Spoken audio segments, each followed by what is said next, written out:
If a tree falls in the forest and there's no one there to hear it, does it really make a sound? This is one of those AI picture generators where we type in a phrase and it generates pictures from it. But that's not what we're really here to talk about today. We're talk about we're here to talk about that phrase. If a tree falls in the forest and there's no one there to hear it, does it really make a sound? And should we say forest or should we say woods? And why do we concentrate on hearing with this philosophical piece of muttering? Why don't we say if a tree falls in the forest and there is no one there to smell the smell of the pine when it cracks open, that fresh scent as it falls over and breaks, and the splinters of wood fly into the air, does it really make a smell?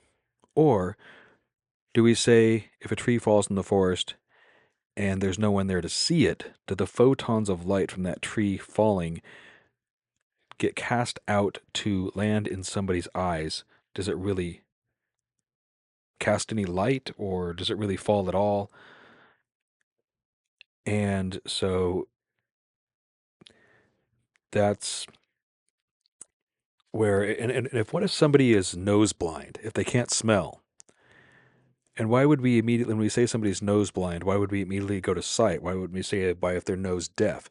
And why do we have a name for the condition of not being able to see, blindness, or the condition of not being able to hear, deafness, but we don't have a name for the condition of not being able to smell or taste or touch? So if somebody is touch blind, why do we have to say are they touch blind? Why can't we say they are just blank and that would be the word for they cannot feel anything when they touch or they cannot smell anything when they breathe in through their noses?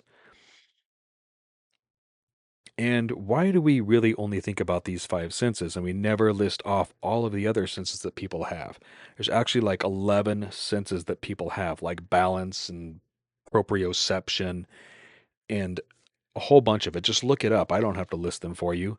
But again, if a tree falls in the forest and there's no one there to be knocked off balance, then does it really cast a shockwave to knock somebody off of balance? I would actually like to come in here into TikTok and discuss something a bit more profound. But in today's climate, if I was to come in here and have an opinion about anything other than trees falling in the forest, and even though I am coming in here and bringing up an opinion about trees falling in the forest, I would probably offend somebody, and I probably already have offended somebody. So I'm afraid to come up here and say something profound for that reason. And maybe I should just take a stand, because if I don't take a stand for something, I'll fall for everything. But what if I took a stand for the wrong thing? How would I know that? With all of the echo chamber rhetoric that this world is, I could take a stand for something and go jump on the internet and find so much that would support my stand.